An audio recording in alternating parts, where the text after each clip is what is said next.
Before you watch this clip, I want you to ask yourself one question.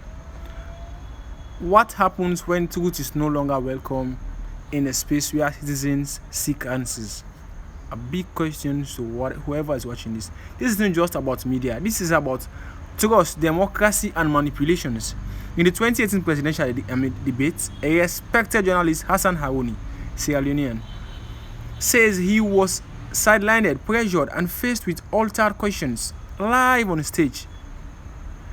Let's take a look at what happened when and then I will break all what happened because imagine people like this in Sierra Leone. We are not expecting this kind of things to be running in our own darling nation. Young like this that have left his place. This man is a man that works in the BBC broadcast. Where the auto queue open, apart from the introduction, none of me question not in at the auto queue. Wow. The So- full name? Me not say I don't know what happened. Okay. But my laptop been there before me. All right. And me question the way I guard with my life been there before they me. did. Me don't know what team play or not play, me not talk. Me go to question them. Okay. After the first round, somebody back on our side will be the organized actually go buckle me. I know you have watched this first phase, but don't go. Just listen to the question I want to ask. And there's another one that is better than this that analyze why we are the original question stage without the moderator's consent. This is a big million question that we should ask. But again, if we talk about this question, I guess the reason why we should not ask much because it might be too late. But it is not too late for prepare ourselves for the future elections. The further question goes, what was the motive behind manipulating the debate content? What was the motive? The media houses, people that were trying to manipulate the system. It's a big million question that nobody has ever answered. Because imagine flipping questions that were supposed to be original and then making them how they just feel like making them. I just had to understand, to be frank enough. But now, had it been Hassan Harouni never had any backup, what would have happened? He would have just danced to the tune of what they had want to hear about these elections. This just kind of exposes how these institutions are lacking integrity, for just forgetting that the nation they are trying to destroy is a nation that's the only nation they have. They can live freely and do what they feel like doing here. But if you destroy Sierra Leone, you're not destroying Sierra Leone, you're destroying the nation for your kids. Because the ball is a twist on. To be frank enough. So upon doing, was there any attempt to shape public perception or protect a certain candidates? And this is the question that we want to ask. Was there any reasons why these questions were about to be tampered with? And why they tampered with? Because they're not about to, they have already done that.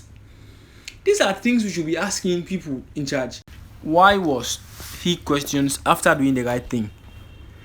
And these are things we just see as funny, but it's not funny because it affects us today, tomorrow, or even our kids are yet to be born. Yeah, you understand? We should take into consideration all those things.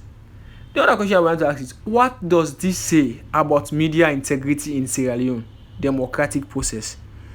This absolutely reveals and shows that Sierra Leone media houses and some per se, I'm not saying them all, some houses and some personalities in the media houses lack integrity and they forget to protect their integrity. That is why they want to mess with Mr. Harouni's integrity. Should one media house control the narrative of an entire national political future? That was what they did exactly. Because imagine manipulating these election processes. Had it been they succeeded, their agenda would have just been granted. Easy walkover. These are the things you should be looking and watching and see that they should not repeat itself again. Where was the safeguard to protect the journalists from such influence? Imagine a man that sacrificed his life and then let his job to come and join Sierra Leone's political landscape to give the nation the best leader. Can we call it a free fair at the debate if the questions were tampered with? Never will it be. Never. Will you call it? Never. It will never be a debate that was tampered with. But God so good, he maintained his integrity and did something better for the nation. What role should civil society and educational, electoral bodies play in preventing this again from happening? they should try to avoid this. And then let's watch another video that is coming after this, because it shows more things. I make sure say I got them. So then me want to ask questions we didn't know. Now, so me feel co-moderate the debate. Okay. Now, in civil society say no. One, foreigner not the moderate with debate. Two, now this man one we want for debates. Whether and decide Randy, now you can't tell me say now you did draw your question, now you want to get access to them question. Yeah? Anything go wrong, now you. All right. Say Abuale they all pledge, waiting then go do for national cohesion. Okay. The people had wanted him to ask exactly the question that he knew, and a person was sent from another nation that they had wanted to co-moderate, for him to be a for she to be a co-moderator to Mr. Hassan Haruni. But the civil society, kudos to them, because they did something very extraordinary. They stand firm and say, no, we don't need any foreign person to be part of this process. We need our own son of the soil, that's Hassan Haruni, to do this job and do it as if. After watching the video, I guess you must have learned something. You must have seen something. Yeah. Sometimes when you say institutions are supposed to be independent and supposed to be at their peak of doing what best they can do for the people of Sierra Leone, people try to tarnish us or try to put us in where we don't belong. But let's remember that if Sierra Leone fails today, you feel the pain, I feel the pain. Some of us here, we may not feel as you feel because you have responsibilities. So maybe we don't have now, or maybe in the future. But whatever thing that is happening in Sierra Leone can affect us today or tomorrow or the day after. Yeah, not as if we are trying to make things complicated or trying to make up stories, but we are not making up stories. The things happening behind the scene of politics is crazy. People can go the extra mile just to get their reputations being recognized, being known for. Let me say, I did this and I did that, which is very bad. When you consider politics, consider a nation. When you consider belonging to a political party, consider your kids. When you consider being part and parcel of destroying a nation, consider the destruction you are causing for your kids. And no, you may not like it because the person that is saying you don't like him. But this video, let us just see the supporting people learn. Don't forget to support here.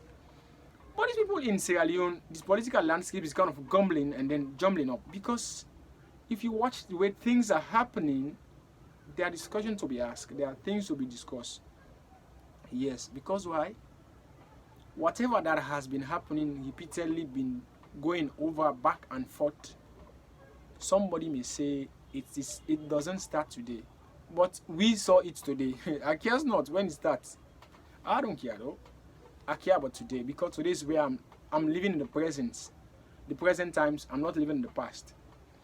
But to be mindful enough, yeah, let's be very serious with these things. Sierra Leone is supposed to be independent. Upon hearing that, people were reading that man, they barely killed him because, according to his statement, he ran out of breath because of the pressure. People were trying to convince him to show them the questions, but he did something very outstanding that an ordinary person that can be swayed away by money will not do. I bet you guys. Because Hassan Haruni, he consulted his institution where he was working back then at the BBC, because he had just resigned there. Currently not working there anymore. Telling that I have an invitation to chair a debate in my nation. The BBC said, okay, yes. When you are going there, remember, you are going there to represent yourself. If you win, if you did something successful, we will celebrate you. But if you did something bad, you get yourself to be blamed. You may be thinking it's a fun, but that's just the reality. That's how life is. Not like they are trying to making him look funny, or trying to make him not to do that. No, but that is just how the reality speaks in majority of our lives. Because whatever thing you are doing in this nation, okay, let it be good or bad. Your name, that's your name you are carrying. That is why when I see people lying, forgetting that they have their names written on history books, I just sometimes sit and then look far away, because why? I don't understand why somebody in his own sense can sit down in a comfortable place, scam us with lies. People are lying to the extent that they are running out of lies. Have you ever seen that? It's always in Africa that you can see. To be precise, let me be specific. So when sometimes people say things like this, you just think. But to be frank enough, Hassan Haruni never revealed the exact personality that we are behind that I wanted to see the questions, and that we are chasing him up and down for him to reveal the questions. But I meant to understand that people who have political connections, we are trying to do that. But the organizers of this program were AYV, and according to him, a reporter was sent in the morning hours for him to write the questions along. Later, okay, day before he was sent, and the day before the presentation, in the morning hours, he was sent to check. He did something extremely important that's supposed to be had. What did he do? He decided to what? Create another template of questions, for leaving the original questions that we are supposed to be used. Faking the person as if he has adhered to his rules or saying also, okay, it is good. Because he was just trying to put his integrity above all. I pray for this man to live long. That's his absolute reality, because we need people like this. He did that, and the person went off, and then later he just erased those questions and then drew his original questions. How did he draw these questions? According to him, he said he went to the local places like the markets, the places where people are struggling lives, meeting them there, asking what if you are fortunate to ask the future president of this nation, what will you ask him or her? You know, there is something people used to say. They say when you are not in political position or you are not in charge of leadership, there are a lot of ideas in your head. But that somehow it's cool. It's just like when you are watching a football match. When you that is watching the match, you have all the skills in your head, but physically when you are in the pitch, the skills are no more. So that's how it is. So they made several suggestions. So he added to his question that he brought from England, them to make an addendum to them. After which, all these questions he piled them together, trying to make things coincide and specific. Yeah, to make the debates outstanding just as it was then. But to be fair enough, I sometimes consider politics as a funny game, not because I am not part of I'm not a politician, but because of the way they are doing things. On that very debate, the supposing questions, and according to him, there was a specific thing he had wanted to do. But for me, it is important, but not that kind of really, really, really important, because every now and then they are taking oath. He had wanted to ask them to take oath in front of the entire world that are watching them, to say, I, so and so, I will, if I succeed to be a leader, I will do this and this. But they said that he has overdue his stay, so they have to put the debate to an end, which he did not deny, because he was called to do his job, to serve his nation. He is Leone by nationality, though. Upon that, he felt that, according to him, another things that he's saying, this media landscape surrounding these people in Sierra Leone, the new bloggers and so-called media people, there is one thing they are lacking, according to him, this issue of integrity. And it's one of the biggest things people are facing in African regions. People are catching cruises with the problems of other people, which is very funny and hard to believe. You cannot be telling somebody to, you cannot be destroying somebody's image, expecting it to be a flex. It is not a flex. You are damaging the person's image. You cannot be doing things that are not supposed to be done, expecting the person to be laughing to you in return. No. This social media has become a problem. But according to him, they are trying. But just that they need to fix up some things, which is very good for an elderly somebody that has been in the media landscape for years, to advise in such a way. But with all these statements he has said, what interests me the most is, according to him, politics in Sierra Leone, it is a do or die thing.